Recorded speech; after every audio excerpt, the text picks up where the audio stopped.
Well, this hopefully will be of interest to you. It's really just an update to let you understand, I suppose, the types of things that we as an organisation have been covering off over the last year in our pursuit of extra support for GIST patients. Obviously, we have an ambition to try and stimulate interest in research projects, and where possible, we're aiming to be a charity that can also offer funding for research projects, which is why obviously we've been nagging on about fundraising activities for some while now, but we've actually made some quite significant progress with the help of many of our patients, and one patient in particular. So obviously, hopefully most of you know who we are. We're a network of patients and carers, and our whole existence is to help GIST patients and their families and friends. And all of us who are trustees are connected to GIST patients. Either we are a patient or we're a relative of a patient or a friend of a patient.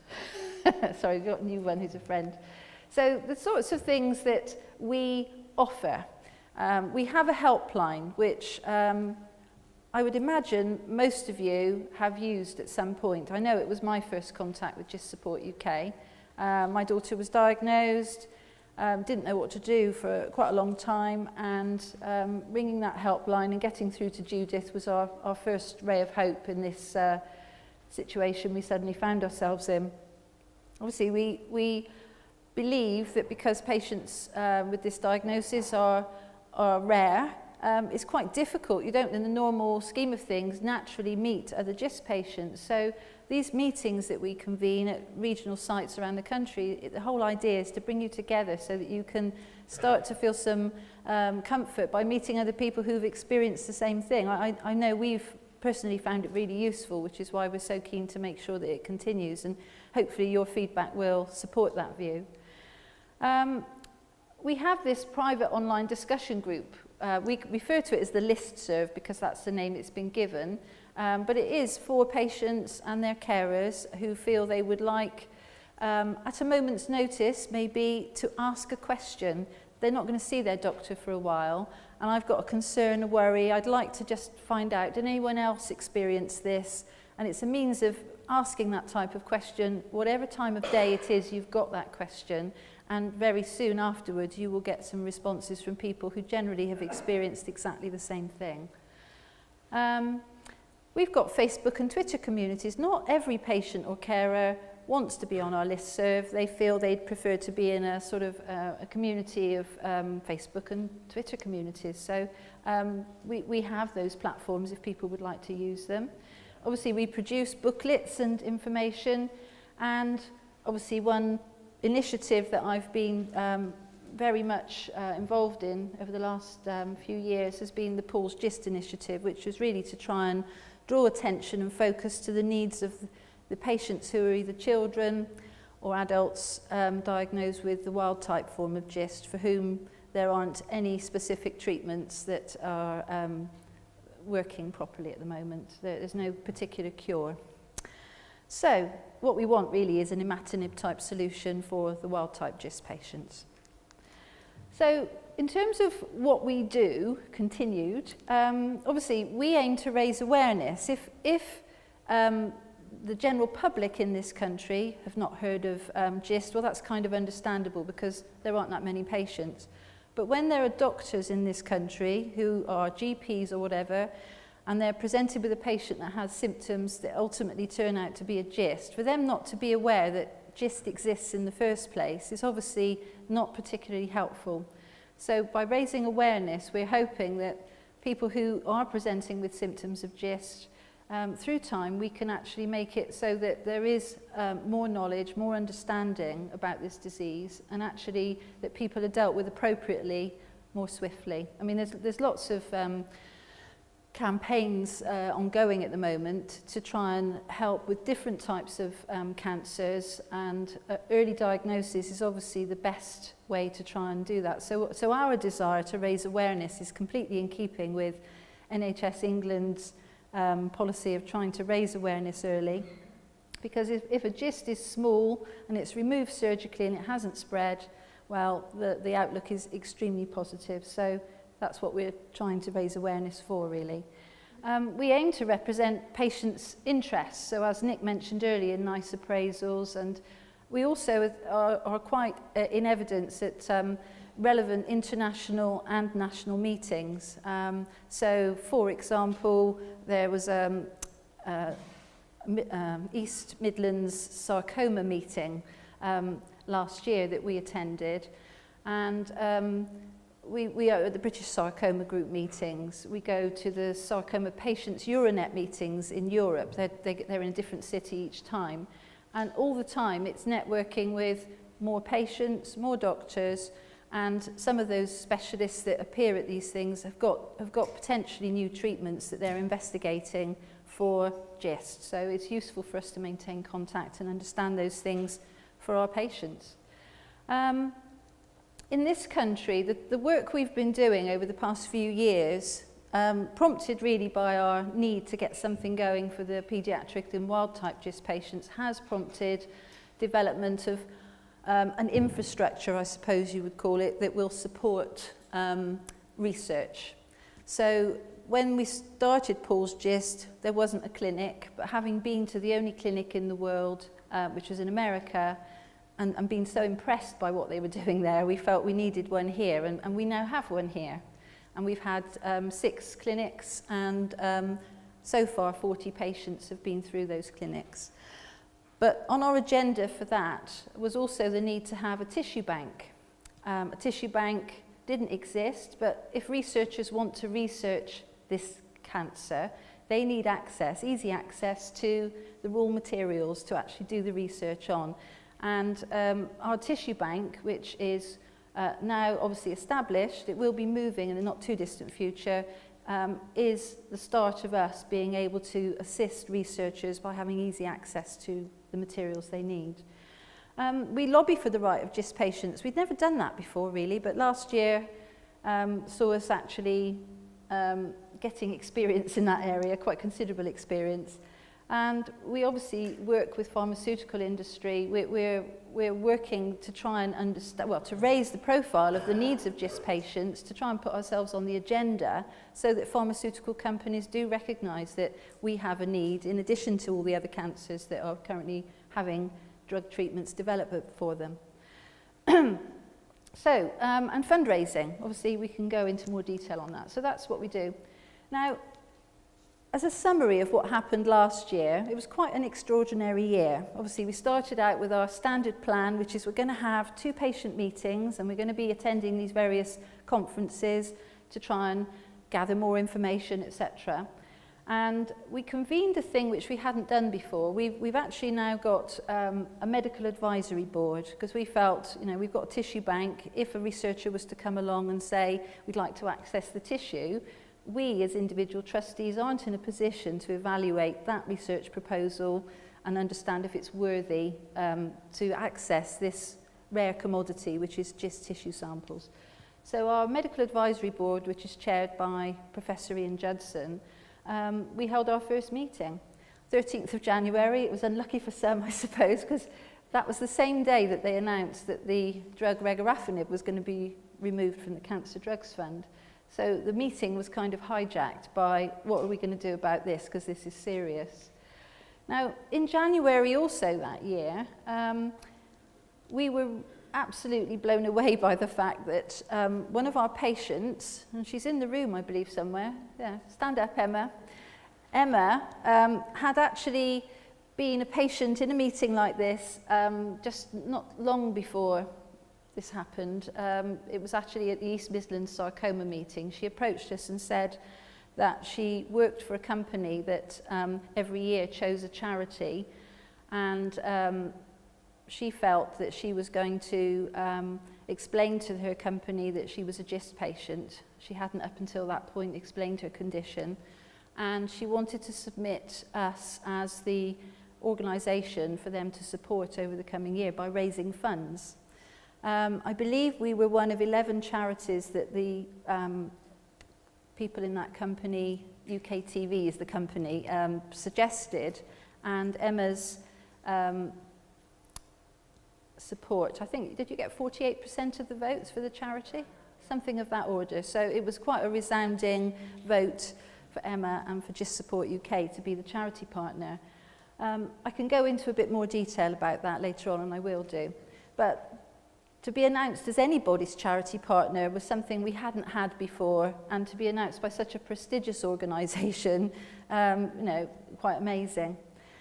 Then, because this issue happened about regorafenib, in February we launched this campaign called our 100,000 Voices campaign to put up a fight really and say we can't do without this drug, we need it. So while that happened, those were all different things to anything we'd ever done before. So the start to 2015 was quite different, but our normal plan continued. So we had patient meetings in Manchester and in Southampton. And then later on, for the first time, we had a meeting in Scotland, and that was because the feedback we'd received from patients, some of them who'd come from Scotland to Newcastle meetings and Manchester meetings, a bit disgruntled that as a UK charity we hadn't actually stepped into and had a meeting in Scotland. So we had our first meeting in Edinburgh, and it was a really very good meeting. Everyone really enjoyed it, and so we will be doing it in future. We grew our regional patient representation. Now, as patients, we all go to, and carers, we all go to hospitals on a regular basis, and we started this process last year where we were just asking if you were willing to take some of our literature, and then when you go to your hospital appointment, just ask if they could. I mean, there's various ways they do it in hospitals. In the Bristol hospital where I go, they've got like loads of books the moment you go into the oncology department, and it's like a library.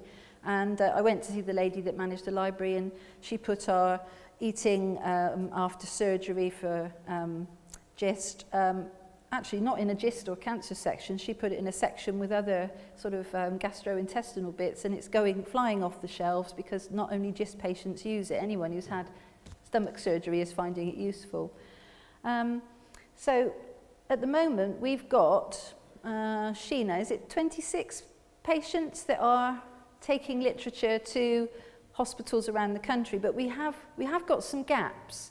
And in the vestibule between here and the outside bit, there's an A3, A5, no, bigger than that, A1, an A1 pad, which has got a map showing where we've currently got coverage, and where, if any of you see there's a gap that you could fill, we'd be really very grateful if you could help us by taking a few leaflets each time you go and just checking that they're topped up each time you go.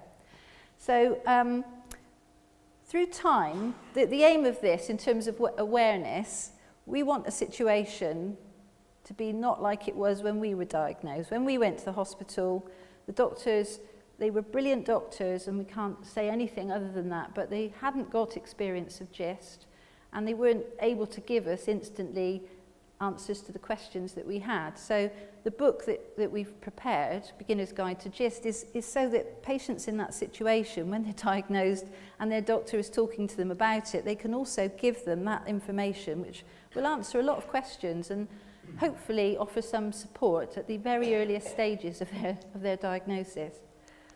Obviously, we talked about research and Project Mitigate. This is a project which, if you haven't heard about, has anybody heard about Mitigate in this room? Or? Okay, Judith is probably the best person to give you a brief summary what Mitigate is. Basically, this is a project which is happening in Europe. There aren't any UK specialists involved as such, but Judith and Professor Judson were both invited to be special observers about what's going on. So as a special observer, Judith, could you please give us a quick update on what's happening with Project Mitigate? You can access their website if you just go on Mitigate Project. Jane's got the names the wrong way around. It's German, so it's Mitigate Project. They're looking at various ways of improving and updating treatment for metastatic GIST, and it's funded by Europe. I mean, let's stay in Europe. But it is European money, and they have said that when their trials open, that patients from the UK will be eligible. You have to get yourself to Innsbruck, where it's all based, but they're looking at innovative radiotherapy, sort of a bit like RFA, but more focused, so they can actually zap tumours in the liver particularly, which they couldn't use ordinary RFA for because of where they are. And various other strands to this programme, and they've got, quite unusually, a team of doctors, physicians, surgeons, engineers, chemists, all working together to try and improve metastatic GIST care. You look at the website, they say they'll update it. It hasn't been updated for a while, but they're hoping to start the trials, I think, later this year. So watch their website if you're interested. It's for patients who have failed at least 2 TKI treatments.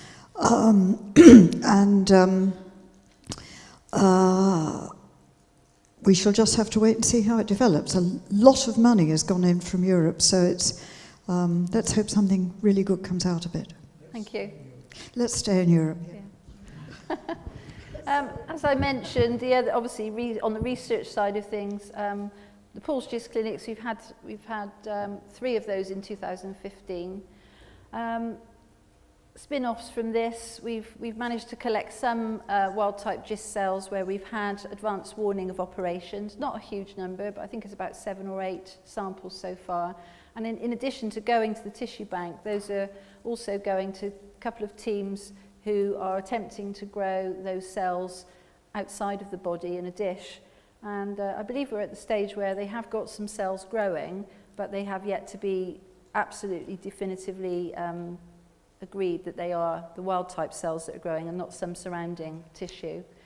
And obviously we have made contact with GIST researchers. We're pushing on every angle, really. I'd really love us to be in a position where we could be getting some kind of immunotherapy research going on.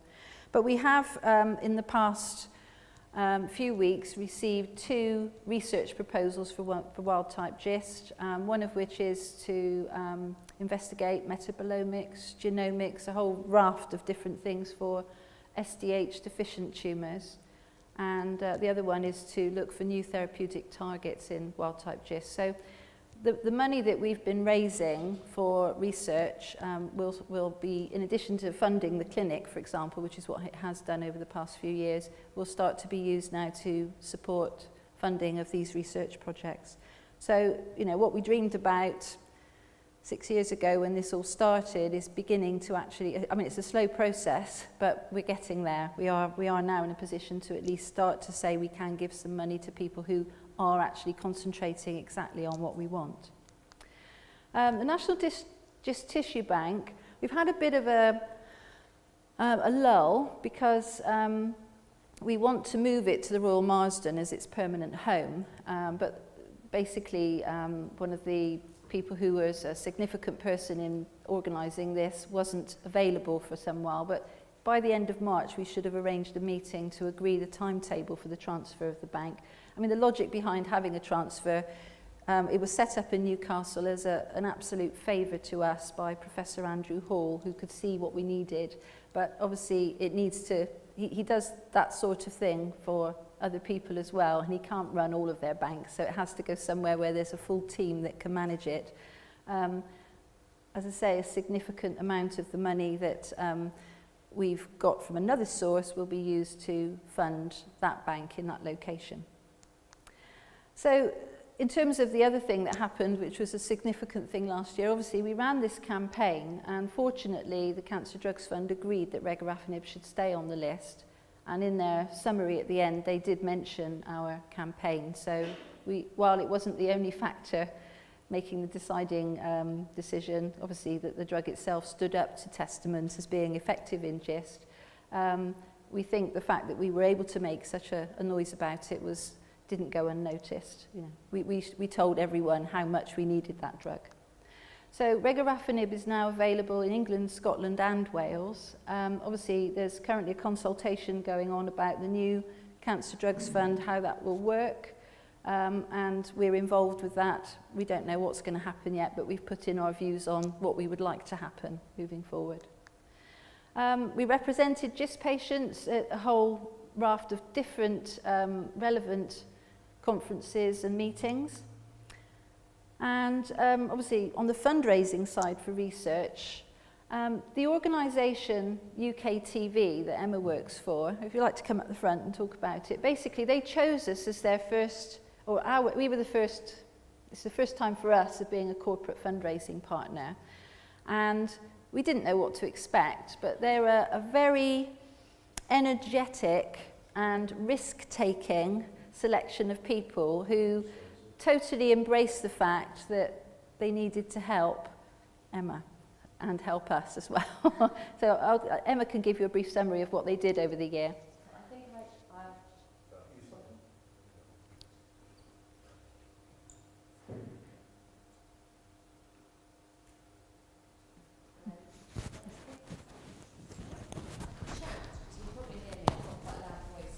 Here you go, Emma. Is that better? Oh yes, yeah. That is. I think I was here about a year ago telling you that we'd been the nominated charity and offering anybody the chance to abseil off the orbit, which you can see on the right-hand picture. Nick, well, I didn't really give him the choice, I just made him do it. So we had various events throughout the year which all raised money for GIST, involving people within the company and also friends, relatives and anybody else we could call on, really. So we had about 50 people go off the orbit in London, which is the massive structure by the Olympic Park, the highest man-made structure that you can. It's not even an abseil; it's a. Yeah, because you don't go against it; you just drop. So. We did that. We did. Any other pictures? I don't know. I'm going to flick to the next one. No. We did a cycle. So we had 29 people cycle from London to Versailles in 3 days. I drove the support van. I didn't cycle. There we did firewalking. That's what I mean about dangerous. Had people firewalk. We also had a dragon boat race. We had people dragon boat racing. We did immense amounts of cake baking and eating, which is why we have to do some of the fitness things just to work off the cake. We had quizzes, both industry quizzes in the media industry as well as internal quizzes, favours auctions, where people, offer to iron shirts for a month or, whatever else it was to raise money. So we were... Well, basically, we were invited a few weeks ago to go to the offices there. Nick and I went. We weren't really sure what to expect. And the whole company was there for this presentation, and we were presented with a cheque for £80,000.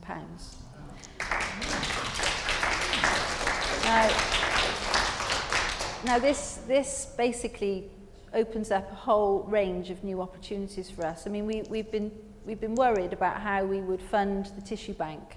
This secures the future of the tissue bank, and it also means we're in a position now to seriously talk about offering some seed funding for these research projects that we've been approached about. So obviously the mainstay of what we've been doing and will continue to do are our patient meetings. Those are funded by a completely different source, but this extra funding now enables us hopefully to start looking to the future and perhaps considering ourselves a charity that can offer medical research funding for GIST. So that's really, we can't thank you enough.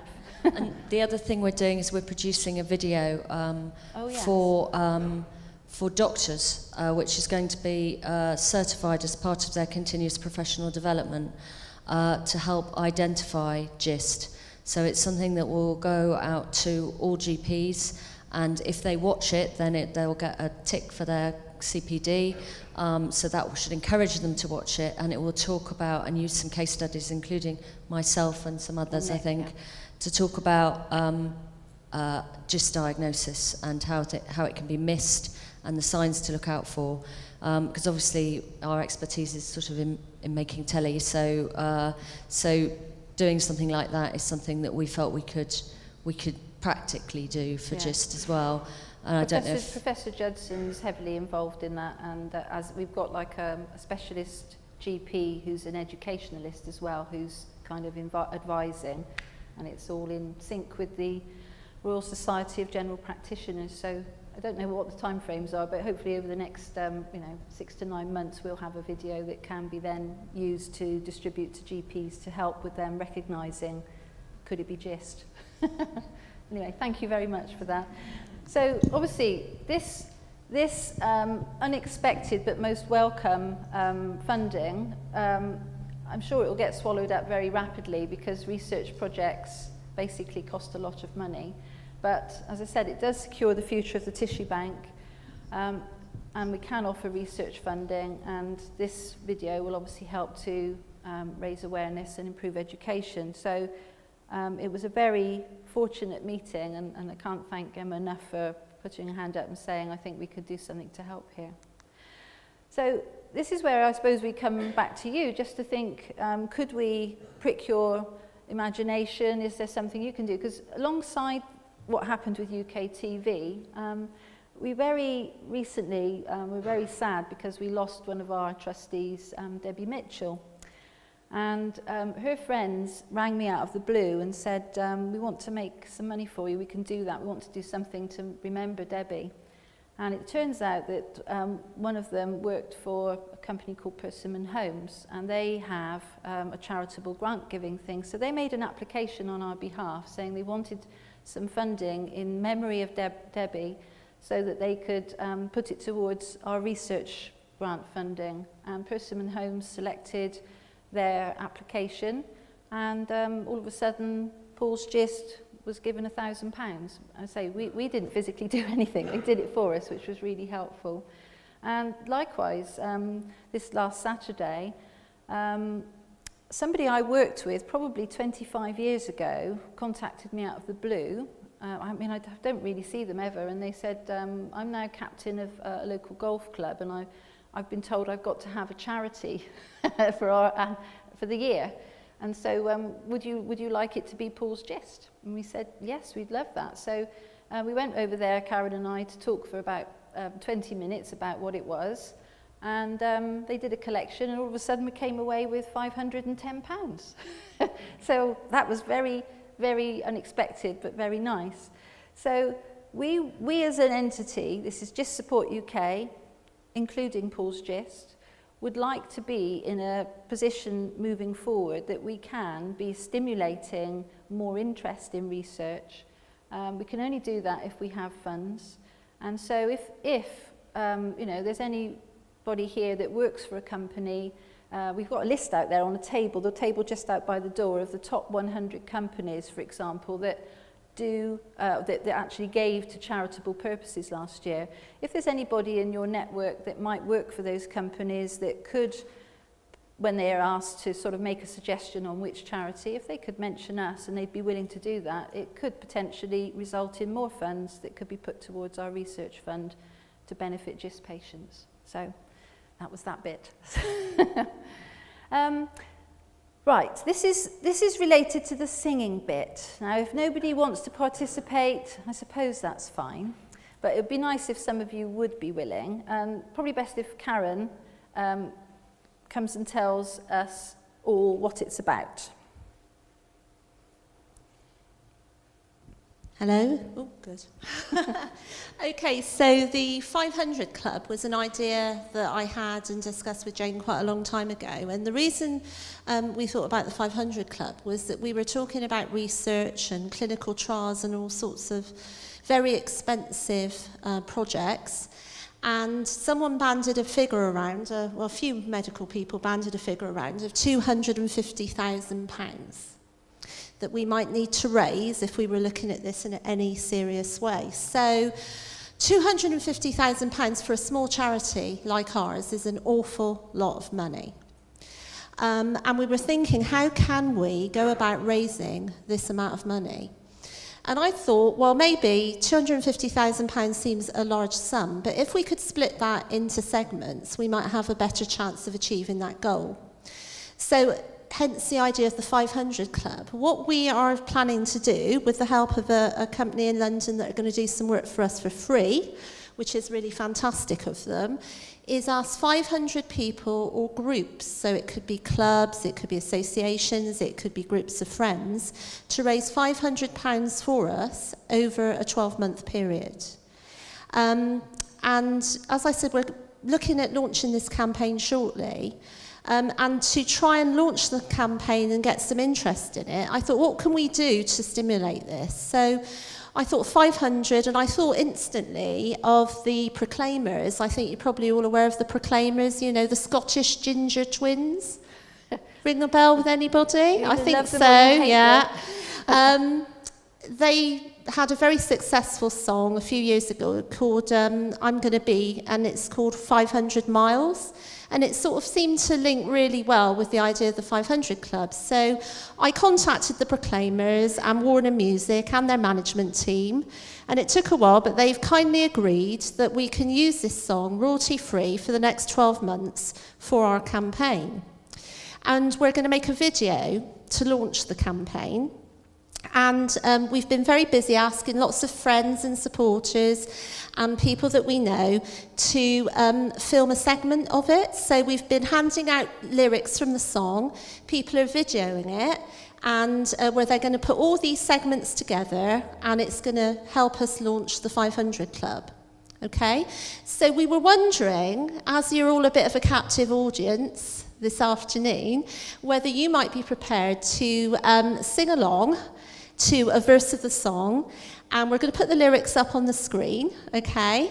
And then we are going to use it, hopefully, for our campaign. So Jane's going to show you a clip from, are you going to show the Doctor Who one, Jane? Yeah. I'm a big Doctor Who fan, and when David Tennant left Doctor Who, he wanted to have a bit of fun. So he and the cast of Doctor Who got in touch with the Proclaimers, of whom he's a big fan, and they made a video of 500 Miles, and Jane's going to show it to you now to give you a bit of a flavour of the sort of thing that we're going to hack together. But the actual singing gets dubbed out, yeah. and it is. No one's going to hear you sing. Don't panic.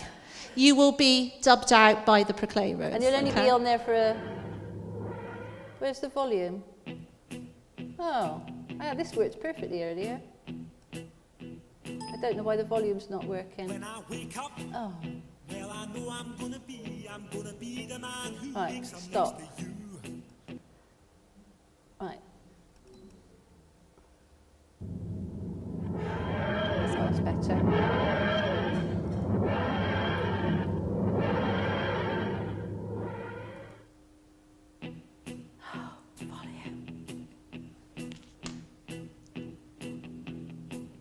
When I wake up, well, I know I'm gonna be the man who wakes up next to you. When I go out, yeah, I know I'm gonna be the man who goes along with you. That's on full volume. I can't believe it. Well, I know I'm gonna be the man who gets drunk next to you.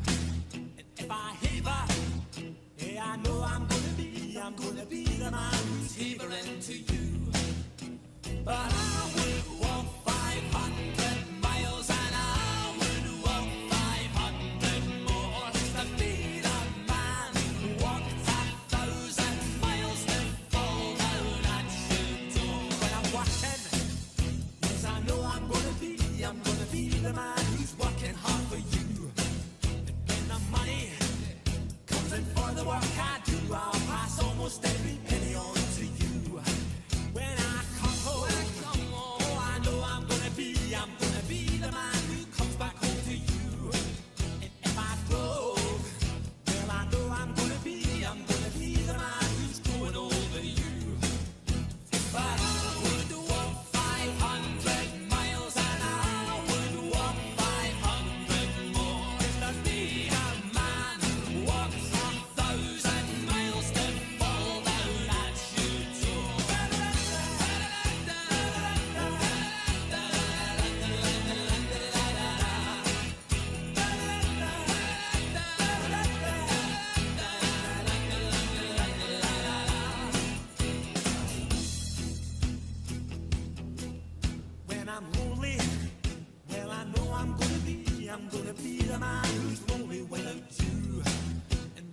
dreaming.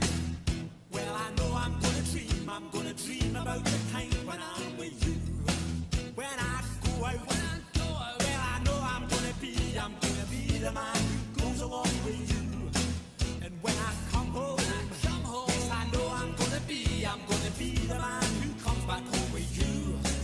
I'm gonna be the man who's coming home with you. But I would walk 500 miles and I would walk 500 more to be the man who walks 1,000 miles to fall down at your door.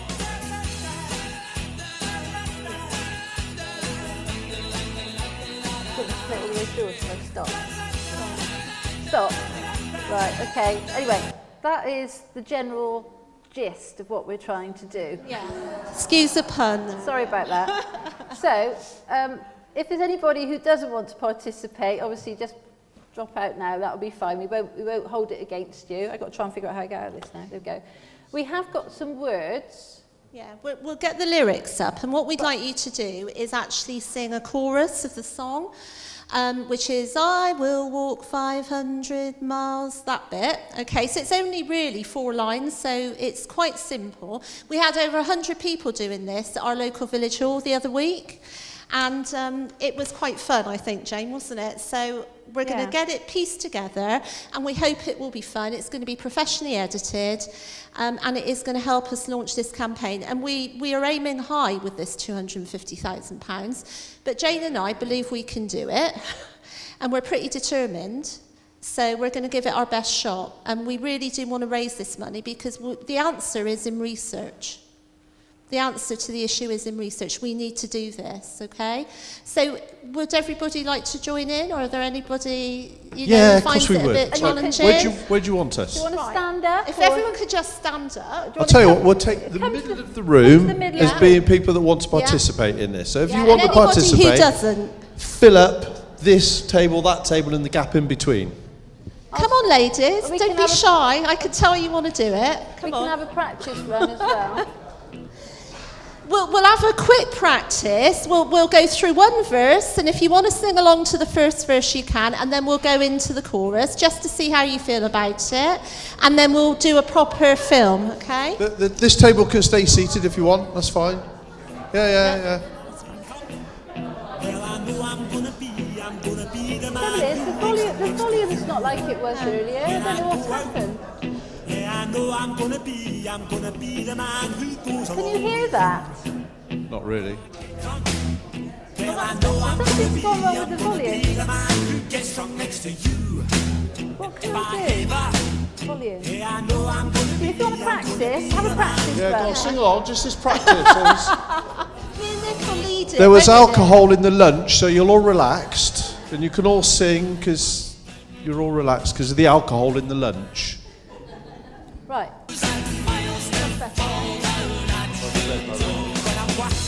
Right, okay. So if you want to sing along, what should we go I back to reckon the it's because it's beginning? internet. Can we go back to the beginning and then we'll just I'm run gonna get through it? some I think other lyrics. can everyone hear that? Everyone's got a good, you can hear most. Let's of have it, some so- waving of arms. This is it, and wave arms you've got in to the record air, this. all this sort of thing. I'm going to do it, don't worry. Right, let's see if I can Sing get as it. well.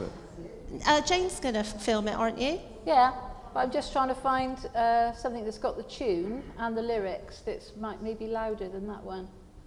And it Proclaimers. Not that one. There was some that we found last It night. was on YouTube, but it was in the room, wasn't it? Was it? Yeah. Right, let me go to YouTube then. Sorry. Slight technical hitch here. Proclaimer, YouTube, lyrics.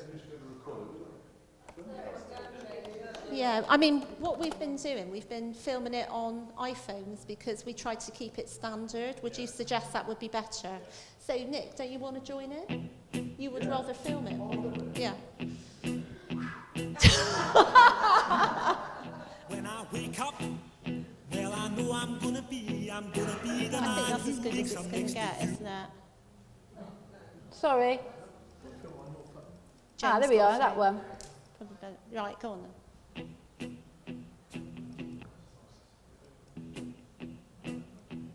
So quiet. This was really loud when I did it earlier. I don't understand. It doesn't really matter about that. As long as everyone can hear it, we can just get on with it. And Yeah, I know I'm gonna be the man who goes along with you. If I get drunk, well, I know no, I'm gonna be the man who gets You've got to drunk keep to you. your Hang on a eyes moment. braced and still. If I am gonna be, I'm gonna be. But I would walk 500 miles and I would walk 500 more just to be the man who walked 1,000 miles to fall down at your I don't door. want to block anyone out. Get up and then film the next verse. Right. You're not going to be still up there, are you? Right. Yeah, the chorus. Da, da, da, da. I know I'm gonna be the man who's growing old with you. But I will walk 500 miles and I will walk 500 more just to be the man who walked 1,000 miles to fall down at your door. La la la. La da da da. Da da da da da da da da da da. Da da da da. Da da da da. Da da da da da da da da da. Brilliant. Well Thank done. you. Thank you very much, everyone, for that. That's fine. Have you managed to film that?